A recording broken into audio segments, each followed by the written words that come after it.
एक दिन में हम सभी लोगों को 24 घंटे मिलते हैं। जो इन 24 घंटे का सदुपयोग करता है वो सफलता की बुलंदियों तक जाता है, और जो इन 24 घंटों को बर्बाद कर देता है वो ज़िंदगी भर रिग्रेट फील करता है।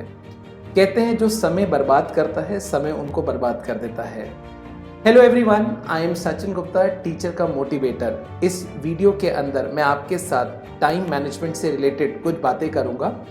लेकिन टाइम मैनेजमेंट को समझने से पहले आपको प्रायोरिटी मैनेजमेंट को समझना होगा। प्रायोरिटी मैनेजमेंट क्या होती है? एज अ स्टूडेंट आप जिंदगी के एक दोराहे पे खड़े हैं, यानी कि वहाँ से दो रास्ते निकलते हैं। एक पढ़ाई का रास्ता है जो दिखने में बहुत कठिन लगता है, जिसमें बहुत मेहनत लगेगी, और ये वो रास्ता है जिस पे चलने का मन नहीं करता है। लेकिन मैं आपको विश्वास दिलाना चाहता हूँ, अगर आपने 3 से 4 साल इस रास्ते के ऊपर कदम रखने शुरू कर दिए तो आपका आगे का जीवन बेहद सुख वाला होने वाला है। आप अपनी शर्तों से, अपनी टर्म्स के बेसिस पर अपना आगे का जीवन जी सकते हैं। दूसरा रास्ता जो हम सभी को बहुत अच्छा लगता है, जिसमें कोई मेहनत नहीं करनी, ऐशो आराम की ज़िंदगी, यानी कि सुबह आराम से उठो, दोपहर भर अपने मन चाहे काम करो, शाम को दोस्तों के साथ घुलो मिलो, खेलो, खाओ पियो, और रात को वापस आके दोबारा से सोशल मीडिया में लग जाओ, लेट नाइट सो और अगले दिन वही काम करो। 5 से 7 साल ये जीवन बहुत अच्छा रहेगा, लेकिन उसके बाद बची हुई जो ज़िंदगी है उसमें अफसोस के अलावा आपको कुछ भी नहीं होगा। ये आपको डिसाइड करना है कि क्या प्रायोरिटी होनी चाहिए। मेरे हिसाब से पहली राह ही आप लोगों को चुननी चाहिए। जहाँ तक टाइम मैनेजमेंट की बात है, इसके अंदर हम कुछ चीज़ें आपके साथ डिस्कस करेंगे, जिसमें सबसे पहला है गोल सेटिंग। आप अपने ज़िंदगी का एक गोल सेट कीजिए। आपको पता है बगैर गोल के आप कहीं नहीं पहुँच सकते। जैसे आप एक रेलवे के टिकट काउंटर पे गए, आपने कहा टिकट दे दे, उसने कहा कहाँ की, आपने कहा कहीं की भी दे दे, उसने कहीं की भी नहीं दी, और आप वहीं खड़े रह गए। एक लेटर है, आपने लेटर बॉक्स में डाला, उस पे एड्रेस नहीं लिखा, वो कहाँ जाएगा? कहीं नहीं जाएगा। हो क्या रहा है, आप लोग निरंतर मेहनत कर रहे हैं, लेकिन आपको पता ही नहीं आपने जाना क्या है, जाना कहाँ है। आपका कोई टारगेट सेट नहीं है। आप अपना गोल सेट कीजिए। एक बार गोल सेट करेंगे तो एफर्ट्स भी उसी डायरेक्शन में होंगे। गोल क्या होना चाहिए? देखिए, इंस्टीट्यूट हमें एक टाइम फ्रेम देता है जिसके अंदर हम अपना इस कोर्स को कंप्लीट कर सकते हैं। आपकी जिंदगी का गोल होना चाहिए उस लिमिटेड टाइम फ्रेम के अंदर, with complete blend of articleship, एक अच्छे मार्क्स के अंदर हम इस कोर्स को कंप्लीट करें। So this should be the goal. आपको अपना ये गोल बनाना चाहिए। दूसरा, setting the table. Setting the table क्या होता है? हम लोग आमतौर पे पढ़ाई को टालते रहते हैं। हम आज से नहीं, कल से नहीं, परसों से पढ़ेंगे, हमेशा इसको आगे की तरफ करते रहते हैं। उसका कारण ये है, एक बारी बैठना मुश्किल है। एक बारी बैठना मुश्किल है, लेकिन बैठने का मन नहीं करता। तो ऐसे में आप एक काम कर सकते हैं, आप स्टार्ट वहां से कीजिए जो आपके इंटरेस्ट का सब्जेक्ट है, जो आपके इंटरेस्ट के टॉपिक्स हैं। एक बार आप वहां से पढ़ना शुरू कीजिए, आपको बैठने की आदत होगी। जैसे जैसे आप आगे बढ़ेंगे तो आपको थोड़ा कॉन्फिडेंस आएगा, आपको लगेगा मैं इतने टाइम बैठा और मैंने इतनी चीजें कवर कर ली हैं। धीरे धीरे जो चीजें इंटरेस्ट की नहीं है, जिनको आपको पढ़ने में आलस आता है, आप उनको भी पढ़ना शुरू कर देंगे। लेकिन इसके लिए आपको बैठना पड़ेगा। नेक्स्ट है थिंकिंग ऑन पेपर। हमारा जो दिमाग है ना, ये इंफॉर्मेशन स्टोर करने में बहुत वीक है, लेकिन ये नए नए आइडियाज आपको जनरेट करके देता है। हर 5 मिनट के अंदर कोई नया आइडिया आ जाता है, लेकिन चीजें इसमें स्टोर नहीं रहती। तो मैं आपको कहना चाहूंगा, आप अपना टाइम टेबल बनाइए।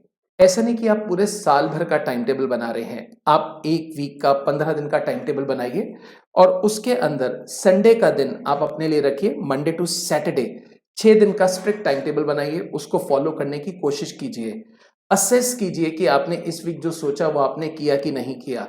अगर नहीं किया तो आप संडे के आधे दिन को यूज कर सकते हैं उस चीजों को कवर करने के लिए। थिंकिंग ऑन पेपर से मेरे को एक बात और याद आई। आप लोग एक डे डायरी बना सकते हैं। डे डायरी के अंदर जब भी आप रात को सोने के लिए जाएं, चाहे वो 10 बजे हो, 11 बजे हो, 12 बजे हो, उस टाइम आप उस डायरी में पूरे दिन का घंटे दर घंटे का हिसाब लिखें। सुबह 6 से 7, 7 से 8, 8 से 9, 9 से 10, 10 से 11, 11 से 12, 12 से 1 आपने क्या किया?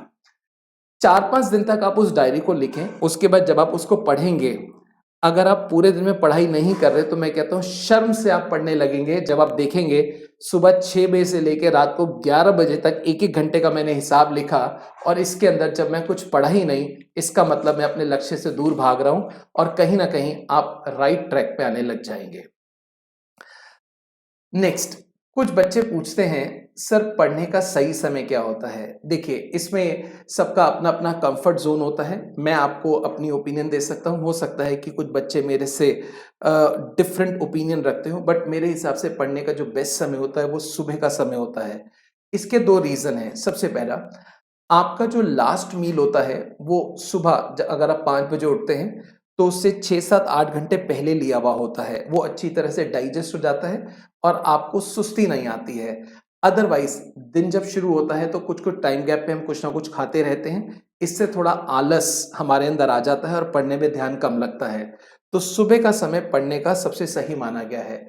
दूसरा, सुबह का समय ब्रह्म मुहूर्त होता है। आप देखते थे पुरातन काल में जितने भी साधु महात्मा होते थे वो सुबह के समय साधना करते थे। इसका कारण ये है उस समय आत्मा, परमात्मा, मन एक ही रेखा में होते हैं और हमें सिद्धि मिलती है क्योंकि विल पावर सबसे ज़्यादा स्ट्रॉन्ग सुबह के समय होती है। तो आप लोग कोशिश करें कि सुबह जल्दी उठकर पढ़ाई शुरू करें जिससे कि 5 बजे से लेके 8 से 9 बजे तक आप अपना एक मेन कंटेंट कवर कर लें। उस टाइम अगर आप देखेंगे तो आपको लगेगा अब तो औरों का दिन शुरू हुआ है, लेकिन वहाँ तक आप काफ़ी हद तक काफ़ी चीज़ें कवर कर चुके होंगे, तो आपका आगे का जो हिस्सा है वो भी बहुत बेहतरीन निकलेगा, आपके आगे का दिन भी बहुत अच्छा निकलेगा। नेक्स्ट टाइम मैनेजमेंट के अंदर मैं आपको बताऊँगा, आपने डिस्ट्रैक्शन से दूर रहना है। डिस्ट्रैक्शन यानी कि सोशल मीडिया। जब भी आप पढ़ रहे हैं, आप सोशल मीडिया को अपने से दूर रखें। होता क्या है, हम लोग फ़ोन को अपनी टेबल पे रख के पढ़ाई करते हैं। साउंड हमने भले ही बंद कर दी हो बट कहीं न कहीं हमारा ध्यान उस पे रहता है और थोड़ी-थोड़ी देर के बाद हम उसकी लाइट जला के देखते हैं, कहीं कोई मैसेज, कहीं कोई नोटिफ़िकेशन तो नहीं आया। मान लीजिए एक व्हाट्सएप आ गया, दोस्त ने पूछा शाम को आएगा? आपने कहा नो, क्योंकि आप तो पढ़ रहे हैं।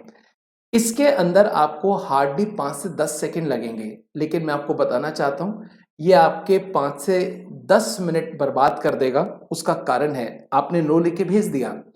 अब आप दोबारा से पढ़ाई के अंदर नहीं आ पाएँगे, आपका ध्यान वहीं लगा रहेगा। आप अगले 5 से 10 मिनट में कम से कम 10 बार लाइट जला के देखेंगे, कोई रिप्लाई तो नहीं आया? दोस्त क्या कह रहा है? दोस्त क्या कह रहा है? जब उसका रिप्लाई नहीं आएगा तो आपको वैसे ही टेंशन हो जाएगी, पता नहीं वो क्या समझ रहा है। फिर आप उसको कॉल करेंगे, होगा क्या? आप स्टडी मोड से बाहर आ जाएँगे। कई बार आप फ़ेसबुक पे, इंस्टा पे कोई वीडियो देख लेते हैं। आप कहते हो, "अरे! ये तो हमारा दोस्त है, देख कहाँ घूम रहा है, किसके साथ घूम रहा है।" फिर आपका ध्यान वहीं पे चला जाता है, क्योंकि फ़ोन के अंदर ढेरों एप्लीकेशंस हैं, उनके हज़ारों नोटिफ़िकेशंस आते हैं, कहीं न कहीं हम गुम हो जाते हैं। तो आपने सोशल मीडिया को टाइम देना है, लेकिन एक लिमिटेड टाइम देना है। ऐसा ना हो कि सोशल मीडिया आपको यूज़ करने लग जाए, आप सोशल मीडिया को यूज़ कर रहे हैं, इस बात का ध्यान रखिएगा। और लास्ट में मैं कहना चाहूँगा, से नो मोर ऑफ़न, यानी कि ना बोलना सीखिए। ना बोलने का मतलब, कई बार होता क्या है, घर पे पेरेंट्स कहते हैं आज चाचा की लड़की की शादी है, आज मासी के लड़के का जन्मदिन है। तो ये जो सोशल कमिटमेंट्स होते हैं ना, इनके अंदर हम उलझ के रह जाते हैं। कई बार किसी की बर्थडे पार्टी है, कई बार एनिवर्सरी है, कई बार ये फंक्शन, कई बार वो फंक्शन। इसमें होता क्या है, वो पूरा दिन बर्बाद हो जाता है। ना जाने से पहले पढ़ने का मन करता, ना आने के बाद पढ़ने का मन करता। तो बेहतर ये है आप आने वाला कुछ टाइम सिर्फ़ और सिर्फ़ पढ़ाई को दें और इन सोशल कमिटमेंट से आप दूर रहें। आखिर में एक बात कहना चाहूँगा, जब भी पढ़ें पूरे भरोसे के साथ पढ़ें, ऐसे ना सोचें कि हुआ तो हुआ।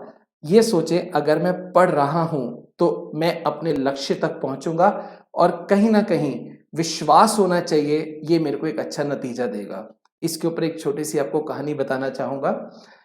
एक बारी एक गाँव के अंदर बारिश नहीं होती कई साल से। तो गाँव के लोग डिसाइड करते हैं, इस बार हम जब सावन का महीना आएगा, तो एक यज्ञ करेंगे और यज्ञ से इंद्रदेव प्रसन्न होंगे और कहीं न कहीं हमारे गाँव में बारिश आएगी। वो दिन आता है जब यज्ञ का दिन होता है। तो एक आदमी अपने घर से बाहर निकल रहा होता है, तो उसका एक छोटा-सा बच्चा होता है। वो पूछता है, "पिताजी कहाँ जा रहे हो? आज खेत पे नहीं जाओगे क्या?" कहते हैं, "नहीं, नहीं, हमने यज्ञ रखा है क्योंकि कई टाइम से बारिश नहीं आई, यहाँ सूखा पड़ जाता है, हम बारिश को बुलाने के लिए यज्ञ कर रहे हैं।" तो वो पूछता है, "क्या मैं आपके साथ चलूँ?" उसके पिताजी कहते हैं, "हाँ, बिल्कुल चल, मेरे साथ चल। तेरे भी अगर वहाँ पे हाथ जोड़े जाएँगे, हो सकता है तेरी प्रार्थना से देव प्रसन्न हो जाएँ और बरसना शुरू कर दें।" वो कहता है, "आप 2 मिनट ठहरो, मैं आता हूँ।" बच्चा अंदर जाता है, बाहर आता है, उसके हाथ में छतरी होती है। पिताजी देखते हैं और कहते हैं, "ये छतरी तूने क्यों ली?" कहता है, "यज्ञ करने जा रहे हैं ना, जिससे कि इंद्रदेव प्रसन्न प्रसन्न हो, बारिश आए, तो जब वापस आएँगे तो हम भीग जाएँगे। इसी के लिए मैं छतरी साथ लेके जा रहा हूँ।"